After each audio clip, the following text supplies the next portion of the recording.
Georgia with a 33 to nothing win over the Samford Bulldogs, only allowing 109 points, excuse me, 109 yards in nearly four quarters. Georgia cutting the game short after Samford asking to do so. Um, I think the big takeaway from today was even though Kendall Milton had 85 yards, Stetson had 300. Um, this was not the polished offensive production. I don't know what the word is. They weren't clicking in a way that was decisive. Um, that was interesting to see because a week ago when I'm putting these thoughts together, these guys couldn't be stopped in the red zone, kind of wherever, and so this was a game where that was something that was definitely missing for Georgia today. I don't know if that was a matter of execution near the red zone. I mean, if you're starting to go up 14 nothing rather than 6 nothing, um, obviously the game looks markedly different. You're going to win 41 to nothing. That I think would make it would be a lot more decisive than 33. But really, even in the first half, Georgia got up 30. I can't remember what the score was at the half. Yeah, it was 30 to nothing at the half. So the game was certainly over, uh, almost immediately. But you get down there and you kick a 27 yarder, kick a 25 yarder. I mean, these are not long field goals. Um, Georgia finally broke through for a touchdown after a 7 play drive. But you go 12 plays for 47 yards and you don't score a touchdown. You go 7 plays for 71 yards and you finally do. But this was not the most crisp I've ever seen from this offense, particularly under Stetson. I mean, this was a little bit like the Vanderbilt game in 2019 when they played up in Nashville. Just it wasn't at all like we saw a week ago. And I think there's a couple of takeaways. First of all, the defensive side of the ball really played well. Again, when you were only allowing, I think it was three first downs. I mean, I don't care who you're playing. Three first downs, 128 total yard. No, yeah, 128 total yards.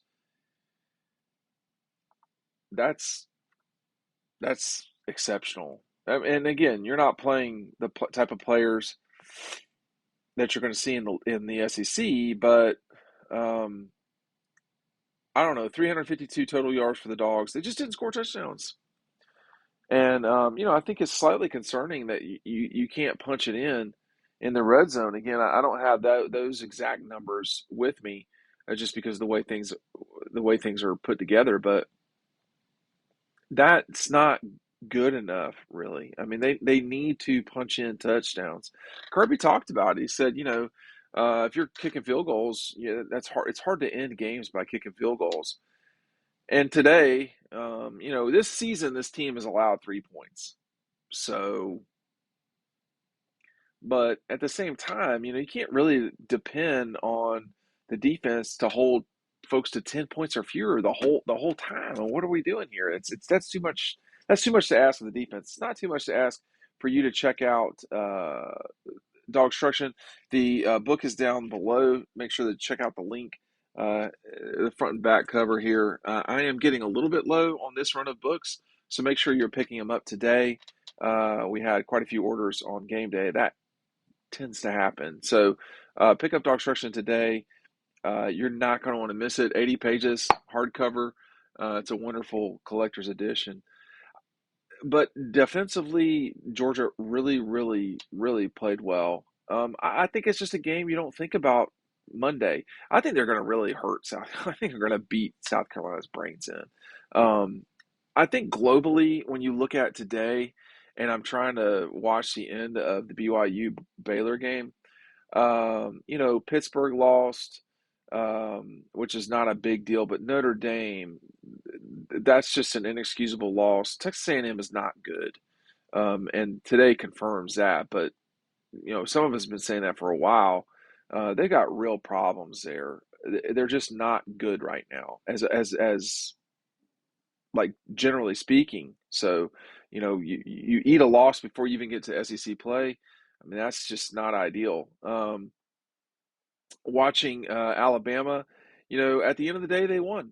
And I know a lot of people, I guess, were pulling against them. I mean, what Alabama does is irrelevant until Georgia plays them. As it relates to the Georgia Alabama dynamic, it is irrelevant what Alabama, quote, looks like. I mean, I'm old enough to remember how bad they looked against Auburn the week before they beat Georgia by 17, I think it was.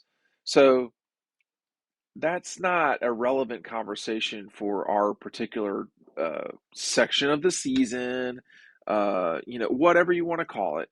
Alabama, they are a bunch of winners. They're champions. Now, that might bother people for me to say that, but it's true. And just knocking Alabama down, that's not going to get it done. You got to knock them out. And Texas figured out every possible way today not to do that. And that was really cost them a win, a historic win for Steve Sarkisian. I noticed, you watch Quinn Ewers, however you pronounce his name, get hurt, and then you wonder if the Alabama folks are going to go in about injuries, the way that they have about the national championship game. But I know these are not all the same thing. So I thought Alabama, that was a courageous win. It was a big deal win. I mean, I know no one here cares, but I thought Louisville's win Friday night over UCF was really, gutty. But in watching Arkansas score 40 something points on the Cox, I just, South Carolina is at an extremely important point right now. They have um they have had the better season, if you want to call it that, than they thought. The win over Auburn, the win over the Gators, the win over North Carolina. Those are big deals in Columbia. Okay, um, but now you're past the, oh, hey, he can do it. The question now is how high can Shane Beamer and them go? And today was kind of a reminder of, you're not there yet. Now, I fully expect them to come out and try to play hard, but I don't see them scoring more than 17 points on Georgia. I feel like I have a pretty good feel for the league. Um, I mean, I thought Kentucky had beat the Gators today. They tried not to, but they were the better team, and how. And I just think this is not a good matchup for South Carolina. And we'll get you the line a little bit later, but it's going to be a heavy line. And Georgia on the road. Um, I Georgia continues to ascend. I think South Carolina. The question is, have they gotten to the point where they're going to have to dig a little bit further to go higher? Um, you're hosting the number one team in the country, uh, and it's your like number two rival for South Carolina at least. This is going to be a big game for them, and to go to Arkansas and get beat like that, I thought they showed resilience, but it wasn't. Georgia's a different monster right now than a lot of other teams. And today was a disappointing win, and they threw a shutout. Today was a disappointing win, and they threw for 300 yards. Today was a disappointing win, and they won by 33 points. So, everything has to be kept into perspective. Like, for instance, right now, Kentucky is in first place in the SEC East, and the Gators now have a hole to dig out from underneath. I mean, the Utah win was great and everything, but it doesn't mean anything right now. By the way, did you see Oregon score 70 points today? I did. So I think, this is going to be a long season. Georgia needs to play better on the offensive side of the ball in terms of execution in the red zone. Other than that, and that's really important. Okay, that is just not nothing at all. That is an important thing. But I think, you'd like to see better execution from the run game. I want to see Kendall get going in a way that he's devastating. And if you take a step back, 8.5, 8.5 yards a carry is a lot. And you know, I don't know how long the sack was from Stetson. That was his one bad play today. But 24 of 34, 300 yards. There wasn't anything unbelievable. They were 7 of 8 in the red zone, but it was just too many field goals. They had the ball 40 minutes of the game. Only 4 penalties. That's the other difference between Georgia and some of the other teams. Listen, if I want Will Anderson, the linebacker at Alabama, can't be the best player in the country if he's offsides multiple times in a game and is getting personal fouls called on him. Like, no. So we're gonna need to recalibrate who the best player in the country is. If you want to say it's Bryce Young, I am definitely still listening to you. Um, but I'm just seeing here 20. Let's look at 26 runs from Georgia's best. Their top four running backs, and they went for you know like 150ish, a little shy of 150ish. So it wasn't where you really want 135 from the running backs alone. And that's the other question is that what this team is now? Are they 75 yards, almost 500 yards of 75, excuse me, 75 offensive plays, almost 500 yards of offense? Is it that these guys now are, um, you know, a, this zip it up and down the field kind of thing, the side to side, deal.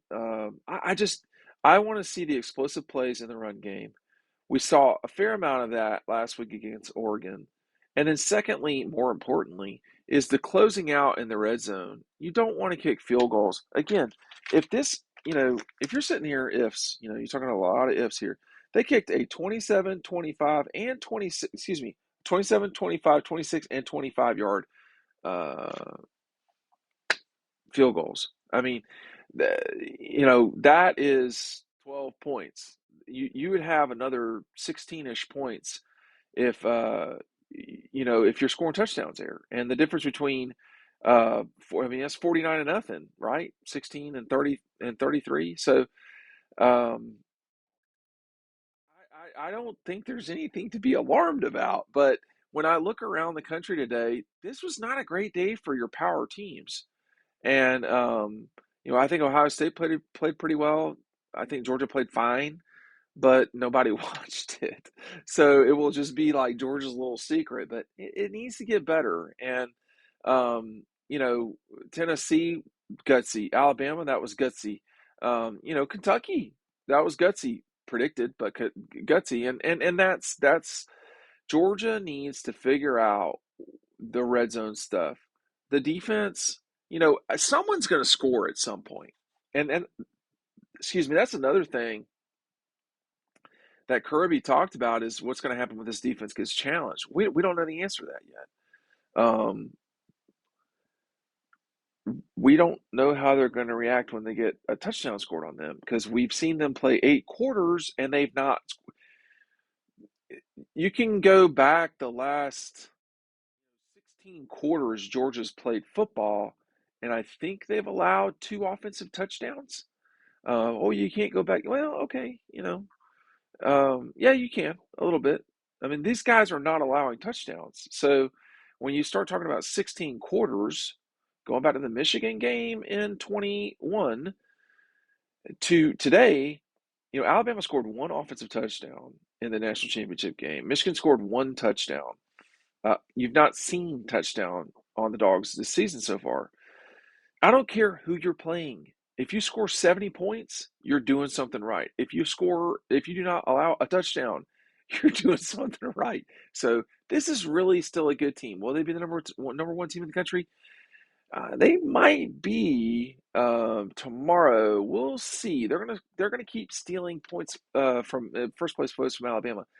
The fashion show that will be the game against South Carolina, that will matter because there's not a lot of great games this coming weekend, and Georgia is right off the bat going up against Oklahoma, Nebraska, which is just a terrible, terrible game. Nebraska is terrible, trash. Did Duke beat the European champions? Someone can confirm that for me.